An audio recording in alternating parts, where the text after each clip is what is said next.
Wes Anderson sure is a filmmaker. He always makes completely unexpected films. And every time that he makes something new, I think to myself, where is this going? And normally by the end, you kind of think, oh, wow, this is something profound. This is something interesting. And I think The Phoenician Scheme might be the first Wes Anderson film I've ever seen where by the end, I was like, I still don't get it. What's going on? Yeah, I agree.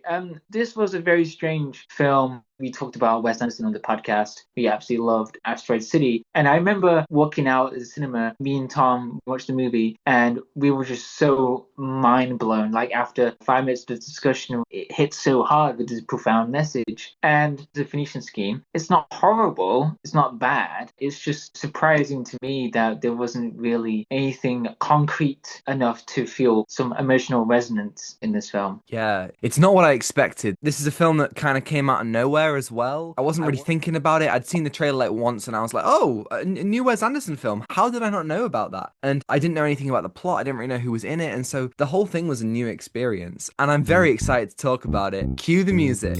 This is the Out of Time Film Podcast, where your hosts Tom and John discuss everything from blockbuster films to TV and games like there's no tomorrow.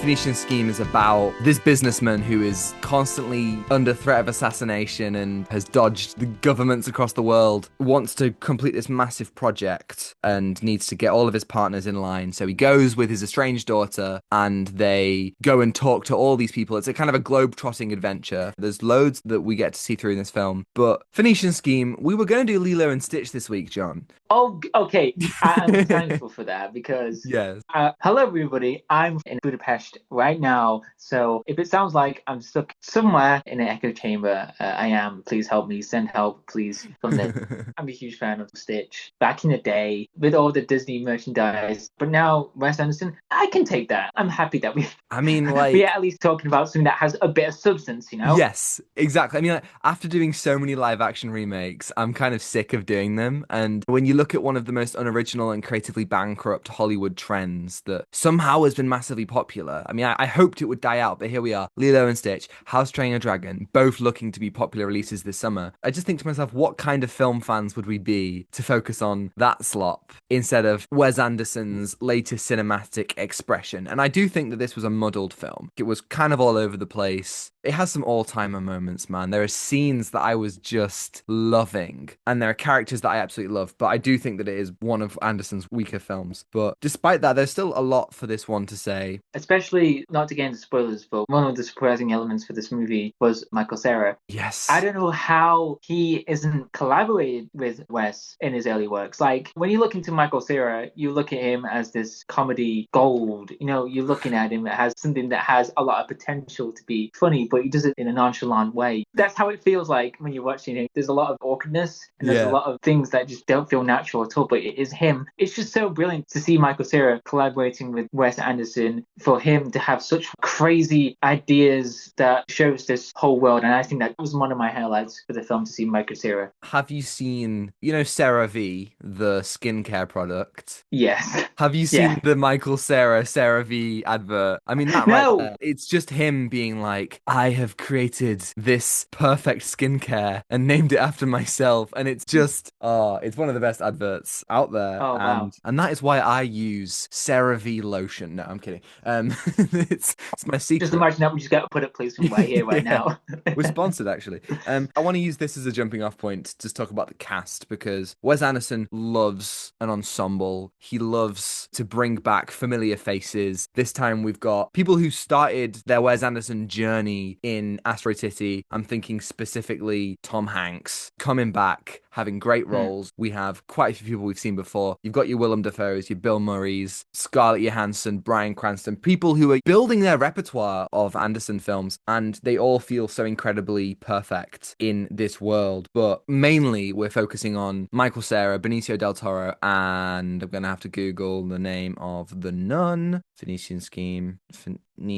Phoenician. Why does he have to choose such long titles? That's the part of the thing. What does Yeah. it mean? Yeah, exactly. Phoenician. Mia Threapleton. Those three are our main point of this film. And I think that they are 100% the standouts. I've never seen Benicio del Toro in a lead role before. He's always a supporting guy, Star Wars, Marvel, James Bond, one of his very first roles in License to Kill. Even in French Dispatch, he is one of the supporting characters. But in this film, I really, really loved when this film focused on the story between him and his estranged daughter. When the film focused on that, you could see some of those elements that make us love Wes Anderson come through, the soulfulness behind the symmetry. It's right there, and I'm looking at it and I'm going, wow. But there's so much going on in this film that almost gets lost. Exactly. It's that aspect of Wes when he focuses on family or love, something that just feels so connecting with the characters. That whole aspect was really interesting to see. You get to see that in his earlier films like The Royal Tenenbaums. That was all about family and how they have so much impact with each other. So there was loads of interesting ideas as the story continues. Like Richard Ayoade, when he came on screen, I was like, oh great, we get to see him. But the movie just glosses everything over. It just gets lost into some crazy scheme of sorts. It's like the movie was trying to tell us that there's something confusing about this world of schemes and business and stuff. It just didn't have a driving theme. That's the problem. It just didn't have a driving theme all the way through. It didn't commit to some of the stuff, and I was pretty disappointed about that. Yeah, there's loads of different elements that I thought. So we introduced this prince played by Riz Ahmed, his Wes Anderson debut. He fits in perfectly. This brilliant duo of businessmen played by Bryan Cranston and Tom Hanks, and Scarlett Johansson is Benicio del Toro's cousin, and we have Benedict Cumberbatch there as well, and that one guy, what's he called?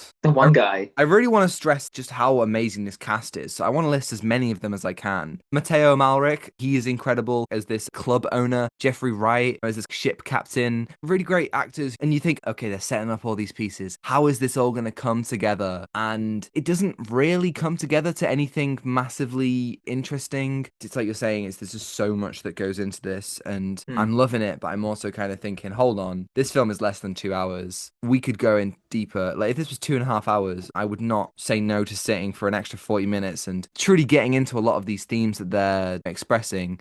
Oh no, I just dropped all my water. That is awful. But I really hope that's not going to destroy everything. Everybody just listen to this. Tom just completely spilled loads of water. And that's how passionate he is for the Phoenician Scheme right here, guys. But so much is going on in this film that I couldn't even tell you what the Phoenician Scheme is. I couldn't even tell you what the main thrust of the main character is. I'm like, what was it? And I think one of the main problems for this film was the dialogue. Now, dialogue in Wes Anderson films are amazing. Like, they give you so much character work. They give you so much behavioral patterns. I think the dialogue in this movie was way too fast. Like, we couldn't really comprehend what the story was about, really, because I couldn't tell you what just happened. Like, what was the main ideas of the story? What was the character saying? And some of the things we just glossed over. And I do have to say, just going into the humor side of things, the humor was okay in this film, in Wes Anderson films. They're pretty funny, but I just don't know what happened to the humor. I think a lot of it just doubled down on everything. I think there are times when the humor is top-notch Anderson stuff. There is a moment in the middle where Michael Cera's character reveals something, and that reveal I thought was incredibly funny. The way that Wes Anderson always plays with the deadpan humor and static camera, it's classic vaudeville. If you don't move the camera often, then having random extreme moves in an action scene or like a character jumping around or running across frame, it makes it funny because much like you watch something on stage, you're not really being too manipulated. You're just kind of appreciating a physical performer. Michael Cera absolutely comes alive, and I thought he was hilarious. Exactly, yeah. And there is also a little fight at the end that I also thought was funny because it's just ridiculous, and because these things are so uncommon. They're not uncommon for Wes Anderson, but they are just so unconventional. But the thing that got me, the thing that I thought was actually really, really bloody funny, there's this bit where Benicio del Toro and Riz Ahmed face off against Bryan Cranston and Tom Hanks. Yes. And Bryan Cranston and Tom Hanks are like, we're not going to sign your deal, Benicio del Toro. And so Benicio del Toro says, yes, you will, if we beat you in basketball. And they have this basketball game where they shoot hoops, and it's so funny. And Tom Hanks and Bryan Cranston come out in sports uniform. It was just so out there and so unexpected, but I thought it was really funny. And we kind of intercut that with Mia Threapleton and Michael Cera getting drunk. And I just thought that was a really great bit of filming. Yes. It almost seemed like some of this film was an excuse to just do different set pieces. Do you remember when he did the Roald Dahl shorts? He made 4 shorts, Yes. and each of them were just a completely different story. It felt like this film was like, oh, we want to do different stories, so we're just going to kind of stitch them together in a narrative. I kind of wish this film was about basketball. Yeah, exactly. That's the bit that I loved in that movie, to expand upon it. It's just like, again, the whimsical side of things when you look into Wes's world. Yeah, that disappointed me that we didn't get to see more of that cast, because the cast, again, is very stacked and you get to see so much stories from the characters. I think one of the weird plot points was when Benicio del Toro had to marry Scarlett Johansson's character, and it was like, okay, what's the context here? Again, it's part of the Phoenician scheme, which we still don't understand. Again, there's a lot of context to go through, and it just glosses things. We don't get emotional processing to understand what is exactly going on with these characters and where they are. Again, I just would have loved to have that whole film to be about basketball and how people, like billionaires, they're treating this for like some basketball game. There's an element of this film that is about slavery and about slaves not getting food and not getting the right pay. But because we are following the massive business heads, we're so far above that. And everything is so detached in the delightfully Wes Anderson way, where, Benicio del Toro's character will be in a plane and everyone's like, oh my God, is the plane about to crash? And he's like, I feel safe. I think that there's something really nice about that detachment and watching all these awful people flail around. There's a bit where a freedom fighter group takes this club hostage, and the owner, Mateo Amalric, is like, hey, what are you doing? What are you doing? He's like, we're here to take all your stuff. And he's like, that's fine. Why are you shooting my ceiling? It's a nice, hey, rob everyone and just leave. There are some really nice kind of little character building things. But now, okay, so when we talked about other Wes Anderson films in the podcast, I noticed that his last 3 things, his Roald Dahl shorts, Asteroid City, and French Dispatch, they're all about storytelling, how we tell stories, how we respond to stories, the different ways that we consume them and they can be told. And I was noticing this trend, and I noticed trends in Wes Anderson's work. There's a lot of films that, as you say, are about family, that are about connections, about found family, being lost in youth and in older age. These themes come up a lot, and there are themes of that in this film. But there was a theme in this one that I don't think I've ever seen in a Wes Anderson film, at least not so majorly, and that was religion. This film talks quite a bit about religion and the importance of having faith, and like, okay, for your life to have meaning, do you have to devote yourself to some sort of god? Is that the secret? Mia Threapleton's character is kind of trying to figure that out. She's a nun in training, and there's this idea of, is she learning more through this journey across the world than she was all these years in Catholicism? Is the church using her because of her wealthy connections? And what is the secret there? I don't know if the film ever answers that, but it definitely poses these questions about religion and about faith and feeling one with yourself.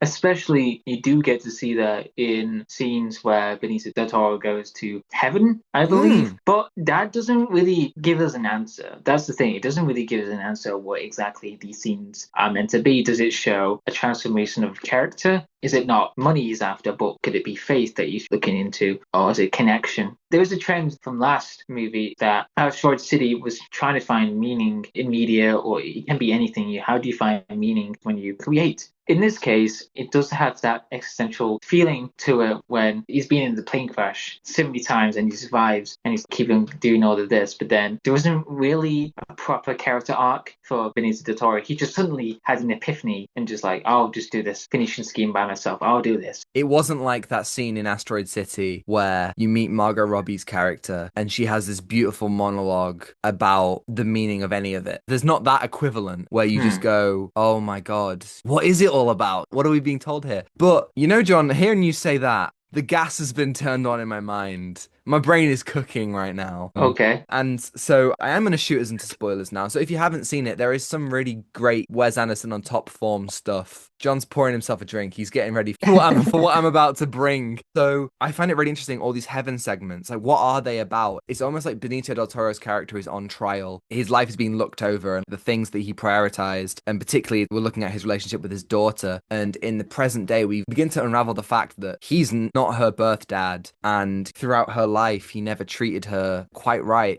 But there are so many little things that he does in the movie, like give her the better knife or give her the better pipe or the better like beads. And at first you might think, oh, that's pointless wealth. But that is kind of his version of little gestures to his daughter. You know, he gives her a birthday present. They never really mention her birthday, but that becomes important. And he becomes so uninterested in his own life. But then at one point he says, hey, do you think I can be baptized? And she's like, oh, you're just saying that to get on my good side. Is this part of the scheme? And he's like, no, I feel like I have found something through his experiences in this kind of purgatory where he's being put on trial. And through that, you kind of see he presents his wives from the past with a dead deer or something, and he cuts it open and there's money inside. And it's like all that he has to give is money. And we see that he's being questioned for what he deems important. But through his journey, I think the idea that Wes is trying to say is there is always time, even if your past has been defined by such consumeristic, pointless things. There's always time. You're not defined by that past. The future is what goes on. And at the end, we see him and his daughter working together in a cafe, both working hard. He's cook